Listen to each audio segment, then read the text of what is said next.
of artistry, you know what I mean? So like the more things you're drawing, whether it be bad or good or even something really quick, it just adds. Think of it like Final Fantasy, right? Where like you'll be running through the open fields and you'll get attacked by some random villain, just random like level 1 monster, right? And that level 1 monster would be your sort of quick sketch in your sketchbook. So say you're in a coffee shop and you want to sketch someone's gesture discreetly, don't be weird about it. Then think of that as like your level 1 monster. And then once you sort of overcome that sketch and you have it in your, oh no, the lines on his fingers aren't round enough. See, it needs to go like around, because his finger's going downward, so it would show that this, like, in a more cylindrical manner, like the end of this part of the finger would show an open circle, so you kind of want to follow that curvature. Sorry, I kind of got off the Final Fantasy analogy, but yeah, so think of those little coffee shop gestures as your level 1 monsters. Your big illustrations can be your boss battles, and whatever you are adding into that sort of library of drawings gives you more experience to move on to the next battle, if you will. Alright, so we got this hand pretty much done up. I kind of want to add lines here, since his finger's a little bit curling a little bit more downwards than the rest.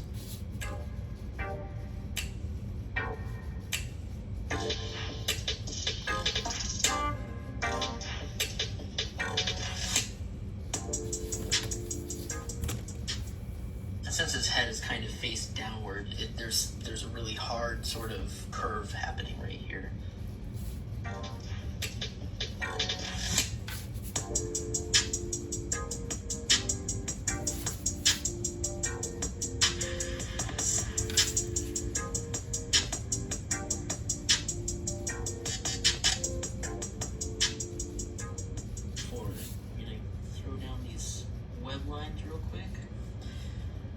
Another thing I had that took me forever to learn about Spider-Man was actually the way the webbing on him works.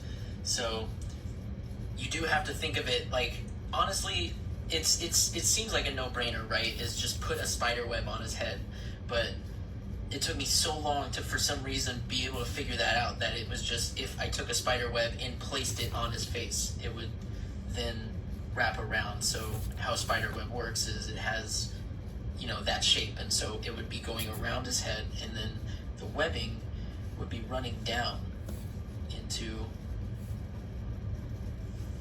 the nose.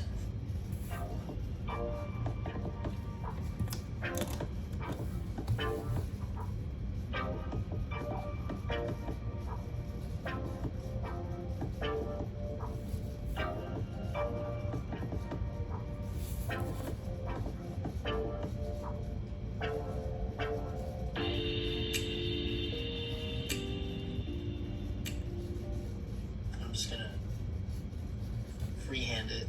His leg would be sort of this way, and then kind of his knee would probably be like right in this area. So this could be the top of the knee, and this could be where it bends downwards. And it kind of looks like it would be sort of around there. So yeah, and I mean this is kind of how this is a part of the process. See how this looks. That's a little too. Like oh no, someone just started mowing their lawn. What about Peach? I want something that's just not very saturated. This is actually pretty good. So we'll go with this. And since the lighting is coming this way, I'll make sure I give him a nice big big hot spot. So it's coming like right down this way, you can see. Sometimes I'll try to plan out my shadows by like drawing a line and then filling it in. So I think that's kind of how I'm going to approach it this time. So we're going to just do that. I'm just going to fill that one in. The reason I went with something that's not very saturated was because I don't want to like take away from the actual ink in it, and that's why you'll see in a lot of my work that I pick really sort of sometimes desaturated light colors, because I want to make sure the ink is still very readable.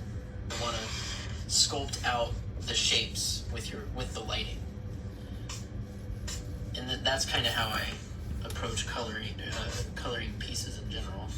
So like the knuckle, it would write upwards, and then maybe there would be this, and then this would probably be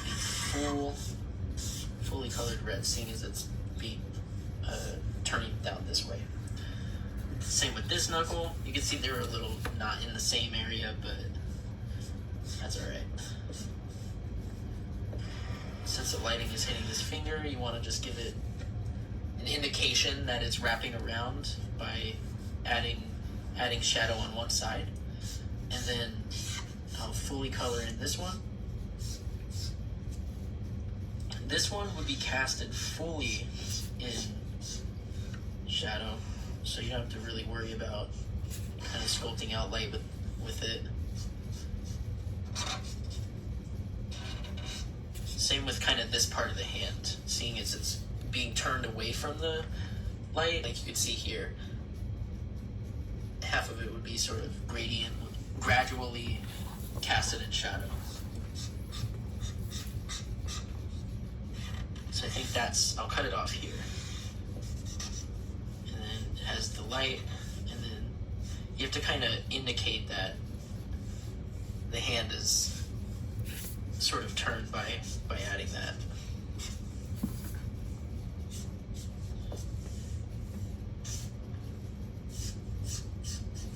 So we'll move on to the body real quick.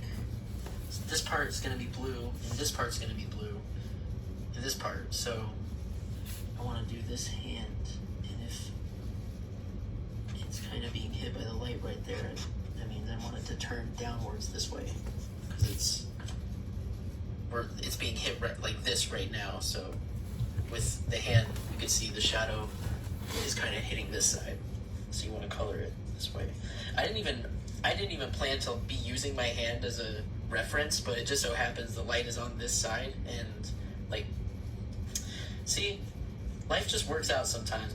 All right, now my next mission is to find a color that's lighter than this. Maybe it would be peach. How'd that look? How's that look, guys? I used a lot of the peach color already, so I'm gonna be trying. I would never do this with a marker that had like a ton of ink, but seeing as this doesn't have a lot of ink, I have to just kind of color it this way, which is gonna make this whole situation a nightmare. So I think what I'm gonna do is fill in this part. Spider-Man's wearing a pastel-y orange suit today. He left his super saturated red suit at home. So to fix this eye, I have this Copic opaque white. The B45 smoky blue I use in like almost every single one of my marker drawings, just because it's such a reliable blue color that works on like everything, and it's not too saturated, but it still definitely is a blue. It's not too light, but it's not a dark blue, but you could just tell that it's blue. It's very obvious, you know. So I couldn't champion the B45 smoky blue color enough. So now what you want to do is add some definition into the blue like we did with the red. See, look at that. It's like, that's sort of like the thigh muscle, right? And then it moves into the knee, which is then bending down away from the light, so, you know, you'll add your plane of shadow here. All right, and so I'll continue adding in the definition with the red. Kind of like always adding these sort of shadow spikes. I think that's good for now for Mr. Spider-Man, and then we'll add the lines. So as you can see, I had background lines going this way, so we'll just like kind of follow that. It's all about the movement. Like, you want your arm to have the same energy that Spider-Man has while he's doing this cool spinning trick what I do kind of want to add, what I think might look really good, is a white outline around the hand. Now this is going to take a long time, but I feel like the payoff is definitely worth it. And I think adding this white outline just adds a sort of separation between the depth of the hand and the rest of the body. I use this, so it kind of adds a little bit of a stylistic effect to it, I guess.